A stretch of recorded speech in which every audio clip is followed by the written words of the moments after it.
Greetings, ladies and gentlefish, and welcome to this game in the Tier 7 British medium tank, the Comet. Now, we are here on Fisherman's Bay. We are top tier, which is good, especially if you're in a Tier 7 medium tank. And, well, we get into a bit of a conversation with the Comet on the enemy team, Mickey B. So a shout out to Mickey B. It was a pleasure playing with you, dude. You were great fun. Now the Comet is, you can just check chat just to see how it goes by all means.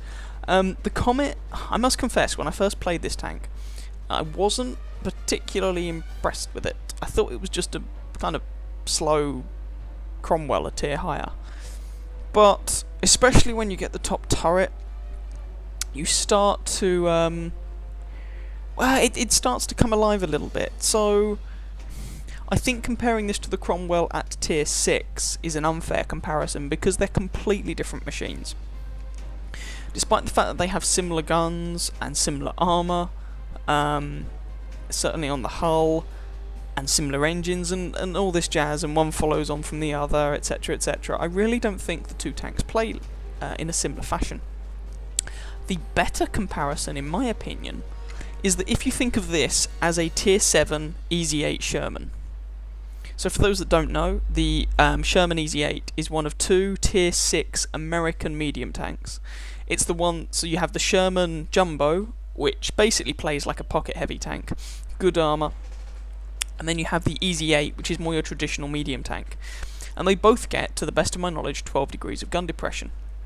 And the Easy 8 gets that gun depression. The gun is a bit of a pea shooter, you know, it's more rate of fire, it's not damage per shot.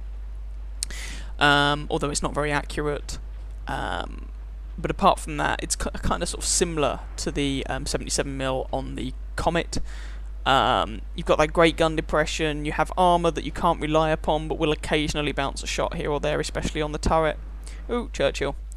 Initially I try and put a shot through that, the weak spot, assuming it's still there on the front of his tracks, but that doesn't really seem to do anything, so we switch to his lower plate. But anyway, yeah. And so I think that the gun performance, i.e. that kind of rapid firing, low damage gun, the excellent, truly excellent gun depression, the sort of mobility, you've got a good engine power, but you tend to have a speed limit of 50-something kilometers an hour. I think this all means that the Comet plays like a tier 7 Easy 8. And you know what? I really enjoyed the Easy 8 at tier 6. And when I think about it in those terms, suddenly the Comet doesn't feel like a downgrade from the Cromwell, it just genuinely feels different. So I have fun playing this. It's really grown on me. Maybe one of the reasons is that I've had a horrific losing streak for the past few months, but my win rate on this tank is over 60%. Hurrah! Anyway, to the game in hand. As you can see, I started off patrolling that middle region, the mid-ridge there, which the Comet's really good at, with the 12 degrees of gun depression, and the turret that can bounce some shots, but, you know, it's not a T-29. So yeah, I was originally patrolling that middle region, but we didn't really have that many people go to the town, and those that did have been overwhelmed. Hello, KV-1S. Ooh, that was a nice penetration. Although a low damage roll. And most of our team is focused on the other side of the map, so what I'm doing here is trying to put... Ooh, sniped his commander's hatch. Trying to put shots in onto these guys that are advancing across the field with the aim of, you know, attacking our base. I'm trying to put fire onto these guys and to halt their progress and be someone who's in their way without taking much damage in return, and this is where you use the 12 degrees of gun depression on the Comet, which are, you know, without doubt the finest feature on this tank. I'm trying to use that to sort of keep these guys at bay, put some damage in. And you can see that the gun's actually not bad. I mean, okay, we're top tier. Oh, there's the enemy Comet. Oh, I take a shot from the AMX there, damn it. But T-29 finishes off the KV-1S. There's the enemy Comet, my nemesis. We must challenge him to a duel. Our honour is at stake. Or not, because you know what, duels are fair fights, and I've never been one for fair fights, especially when I'm the one who's slightly damaged, so would actually be at a disadvantage. And their Comet takes out our T-29. Damn you! Anyway, so we're just trying to think what to do. There's still that AMX M4 over there. There's a Comet on the ridgeline to my right. So we have to be a little bit careful. But, positive side. A, we're technically winning in terms of kills. And B, our team has pushed up right to the enemy base. Bad news, there's also a Tiger up on the ridgeline on the right-hand side. So, you know, you win some, you lose some. And I haven't done a phenomenal amount of damage yet this game, but I've done some damage to the AMX and the KV-1S. In fact, I've done a fair amount of damage to the KV-1S, especially pulling off a couple of shots on him that weren't fully aimed. And there's our first kill as we take out the AMX M445. Now, I'm a little bit wary about that Comet, and there's his Tiger friend. So I want to be a bit careful of these guys. I don't want to be caught out by the two of them at once. So I decide to single out the Tiger to start off with. Tiger puts a shot into me. And you can see that the penetration on this may not be great, but the Tiger there has the stock turret. And if you aim at the centre of the Tiger's stock turret, and this is often true on turrets, if you aim right at the centre, you can put shots through the gun mantle, basically through the gun, next to the gun, because there's a hole in the turret where they put the gun in, which is why you have a gun mantle in the first place. Now that was a stupid shot, highly angled side of a Tiger, but I redeem myself by polishing him off. But, oh, Comet gets a shot into me, and he takes out my loader. We're winning 11-6 at this point, so it's looking fairly good, but I need to be really careful. I bounce a shot on the Comet's turret, and I'm trying to just stay hull down. I get a shot into him, he gets a shot into me.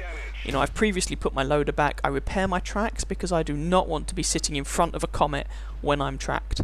The Comet has awesome DPM, and so if I just sit there, he's going to perma-track me, and he's going to put shot after shot into me, and he's going to kill me. Not that he needs to, one more shot will generally do the job.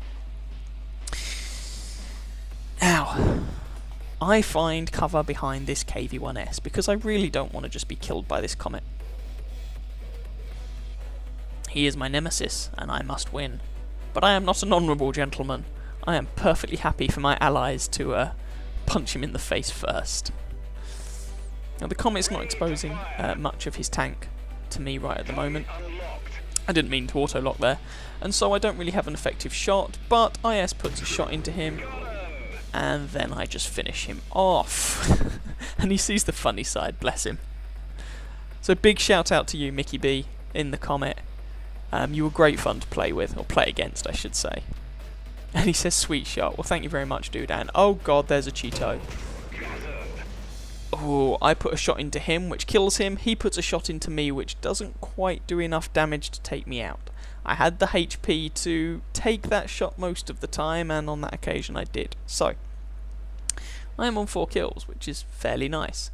They just have a T25/2 and an SU-152 remaining, but they've really pulled this back. There's only, well, there's 3 tanks in it, but they're a pair of tank destroyers, and, you know, they could rip up our attacking forces, and it really doesn't help that we've got a couple of tank destroyers near their base, and a couple of our heavy tanks that I'm not going to judge these guys because maybe they headed back to try and defend our base. So I'm not going to have a go at them, especially because the IS put in a shot that allowed me to kill the Comet. So, you know, that's absolutely fine. So I say, yeah, I know you guys want spotters, you tank destroyers, but I'm just waiting for our heavy tanks to move up, and credit where credit's due, they are. So I'm just trying to be a little bit patient here. I have 13 health left. I do not want to just run straight into the face of a pair of tank destroyers. Either of those guys can easily kill me. And I say, I'm then going to try and spot, but I am on low health, so it may not last very long. So our heavies remaining are a Churchill on full health, a Churchill 1 that is, and the IS, and I can't remember if it's actually full health, but if it's not full, it's certainly quite high. And at this point I decide to go forwards. Now, my Comet crew do not yet have 6th sense, because I did not transfer the crew from the Cromwell into this machine, I kept my Cromwell. And so I don't know when I've been spotted. I don't think I've been spotted yet, I certainly haven't been shot at yet, so I decided to sit behind a bush, but I get derped in the face by the SU-152. However, firing has revealed the SU's position, and he is getting horribly worked over now. And Mickey B's still watching the game, and he says, "Unlucky Lord." Nah, fair enough. So that SU got taken out, and I actually got all the spotting damage for him. Our guys finish off the T25/2, and we win.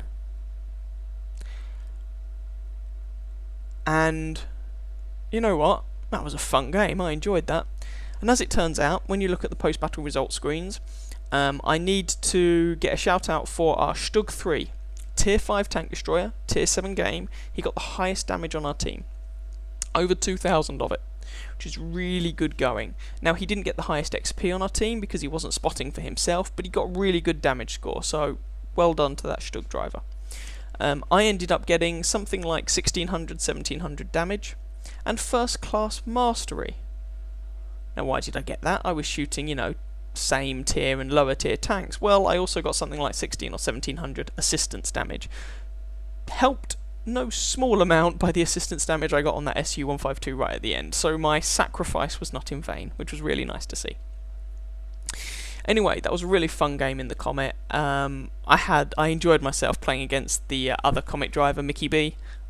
He was really good humoured. It was a great fun match to play. So I hope you guys enjoyed that game. If you did, please feel free to catch some of my other videos and or subscribe to my channel, and I wish you happy hunting on that battlefield. Ciao ciao.